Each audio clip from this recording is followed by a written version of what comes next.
Hi everyone, so I'm Neill Wilkins. I work for a civil society organisation called the Institute for Human Rights and Business. We do pretty much what it says on the tin. We encourage business to use a human rights lens to view their activities and to try to improve practice and pay far more attention to the human rights of those working within their supply chains and those impacted by their supply chains. It's great to be following my good friend Tristan. We seem to be on a circuit around the world. Tristan, Nick and me, we talk like this regularly at various meetings. And Tristan is very much concentrating here on the supply side of this. And perhaps the work that my organisation does with companies and brands is to look at the demand side, the demand for workers, and how we can better manage and how we can match up the two. I do just quickly want to comment on some of the things that have gone before, of course. Our own experience of the Modern Slavery Act, for instance, we agree, we believe that the Modern Slavery Act has allowed this space, this increased space for dialogue, and we're having the conversations with companies that we weren't having before. And that hopefully will lead to an improved take-up and improved practice. Which was clearly one of the intentions of the Act. I think it is important to realise, however, that the UN Guiding Principles do show us that there's the first pillar, of course, is the state duty to protect human rights, and then there's the business responsibility to respect human rights. And a lot of the talk today is about the role of business and how we need to respect human rights, of course, but there is always going to be a responsibility on the state to step up to the plate, and that's adequate regulation and the resources to enforce that regulation properly. In countries like Qatar, recruitment fees, for instance, are illegal, but there's no enforcement of the law. And the other key element when we're talking about the states, and here we are in this palace of the lawmakers, is around public procurement, of course, as well. Public procurement is a key area where the state can act, where the state is acting like a customer. And there's no shortage of work, we all understand, that needs to be gone on in this building, and we would like to see some of the contracts, including provisions around Modern Slavery Act. And that's an opportunity for the state to not just talk the talk, but to walk the walk as well. So it can't just be left to voluntary initiatives. However, I'm here to talk about our more general work, and we, along with other organisations, we do have somebody based out in the Gulf. These are migrant workers in Qatar. My particular brief within the IHRB is around migrant workers. So I'm interested in everything that impacts on migrant workers in any supply chain, in any location. And we find issues in all supply chains. Migrant workers are always going to be more vulnerable than other people for a variety of reasons, but mostly because they're undertaking low-wage, low-skilled work, and they don't have access to all the information they need to operate effectively. And other people will act as gatekeepers to that information, and that provides this gateway to exploitation. And our key tool that we use around this are the Dakar principles for migration with dignity. We first devised these in 2012 in association with the ITUC and CIET, the International Confederation of Recruitment Agencies. And what they do really is aggregate. Other people have done lots of great work around some of the things that impact on migrant workers. And the Dakar principles were an opportunity to aggregate those things and bring them all together into one simple, cohesive framework aimed at business in particular, which is what my organisation does. And to just try to keep things simple, because it's not too complicated, many of the things to understand. The work you have to do sometimes gets complicated, but the understanding isn't always.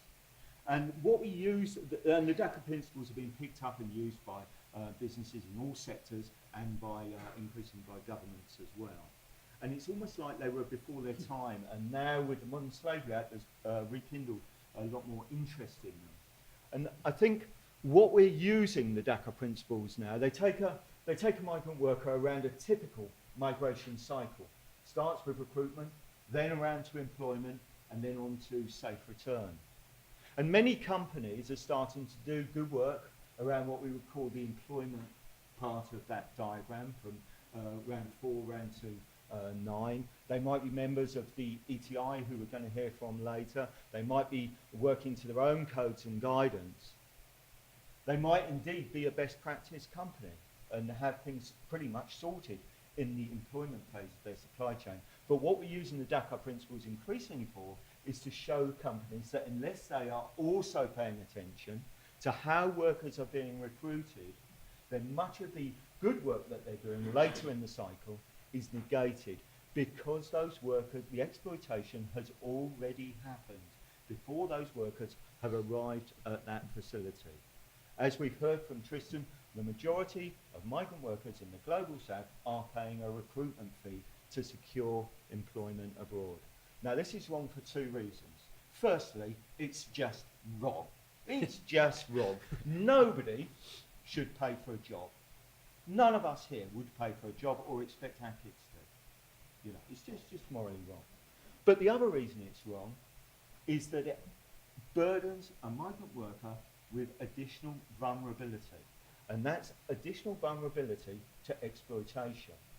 A worker who is in a situation of debt bondage, it's been outlined by Tristan, will never be in a situation where they can assert their rights. So the other reasons that companies need to pay attention to this is that it's this burden of vulnerability is also loaded onto migrant workers before they even arrive at your workplace. And so further exploitations are likely to happen. There's copies. I will make sure that there are copies of the Dakar principles at the back of the room, and you might also be interested in taking away one of our copies of our recruitment fees briefing as well.